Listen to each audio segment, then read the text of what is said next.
Assalamualaikum warahmatullahi wabarakatuh. Perkenalkan, nama saya Nimandindira Asmara Devi dengan NPM 21043010257. Di sini saya akan menjelaskan tentang sejarah humas di dunia. Definisi hubungan masyarakat. Hubungan masyarakat adalah usaha yang direncanakan dengan terus-menerus dan dengan sengaja untuk membangun dan mempertahankan hubungan timbal balik antar organisasi dan masyarakat. Dengan kata lain, public relation atau hubungan masyarakat digunakan untuk menjalin komunikasi. Humas merupakan kependekan dari hubungan masyarakat atau terjemahan dari istilah public relations.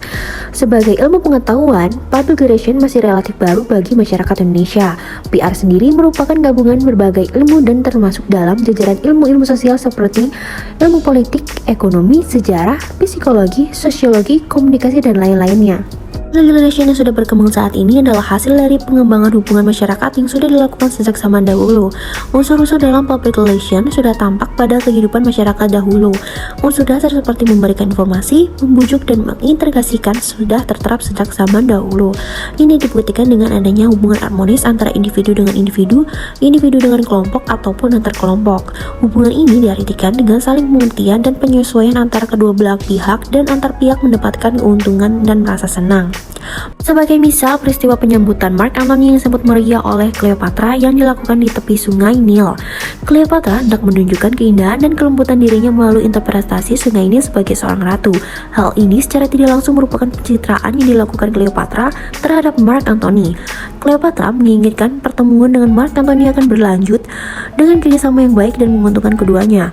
Cleopatra sebagai pembeli dan Mark Antony sebagai penjual barang. Dalam komunikasi kesan pertama merupakan sesuatu yang penting dalam hubungan selanjutnya.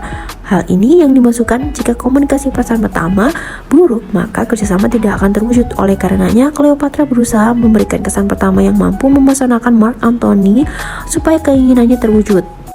Perkembangan public relation di dunia. Sejarah hubungan masyarakat di dunia terbagi dalam beberapa periode, yaitu yang pertama, hubungan masyarakat sebagai periode kegiatan yang tidak terorganisir pada tahun 1700 sampai 1800. Periode ini di mana hubungan masyarakat muncul dalam bentuk kegiatan yang tidak terorganisasi dengan baik, di mana pada saat itu banyak diwarnai dengan kegiatan penyatuan pendapat rakyat umum untuk kemerdekaan atau kebebasan dari perbudakan dan sisa kolonialisme yang melanda dunia. Kegiatan itu diisi dengan acara yang sederhana, yaitu penyelenggaraan pidato, pertemuan, dan korespondensi antar individu. Banyaknya deklarasi kemerdekaan membuat periode ini disebut juga dengan periode Public of Independence. Kedua yaitu periode tahun 1801 sampai 1865 atau hubungan masyarakat periode kegiatan yang terorganisir. Seiring dengan perkembangan di bidang industri, keuangan, perdagangan, dan juga teknologi, kegiatan hubungan masyarakat mulai terorganisasi dengan baik.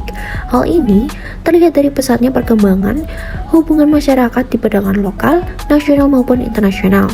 Periode ini juga disebut sebagai masa public relation of expansion karena keberhasilan kegiatan hubungan masyarakat dan pers yang mengkampanyekan anti perbudakan di kawasan Eropa, Amerika, dan negara-negara maju lainnya. Ketiga yaitu periode tahun 1866 hingga 1900 atau hubungan masyarakat sebagai profesional. Pada masa ini, kegiatan hubungan masyarakat berubah bentuk menjadi suatu kegiatan profesional. Hal ini dikarenakan adanya perkembangan dari kemajuan teknologi industri berupa meluasnya penggunaan listrik dan mesin pembakaran.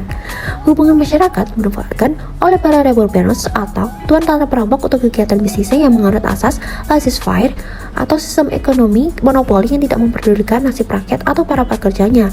Karena itu, hubungan masyarakat pada masa ini disebut masa the public to be damned. Yang keempat yaitu periode tahun 1901 hingga 1919. Publik diberi informasi atau diberitahukan. Kegiatan hubungan masyarakat pada masa ini yaitu melakukan investigative reporting untuk melawan para petani, populis, kristiani, sosialis, dan serikat buruh yang memprotes keras tindak kejahatan yang dilakukan oleh para usahawan, politisi tidak bermoral, serta koruptor. Mereka mengupah para wartawan untuk membalas perlawanan tersebut dengan mempengaruhi atau mengotak-atik berita yang dimuat di media massa. Yang terakhir yaitu periode tahun 1920 hingga sekarang atau hubungan masyarakat dan periode saling pengertian. Pada tahun 1923, hubungan masyarakat dijadikan sebagai bahan studi, pemikiran, dan penelitian di perguruan tinggi sebagai sebuah profesi yang baru.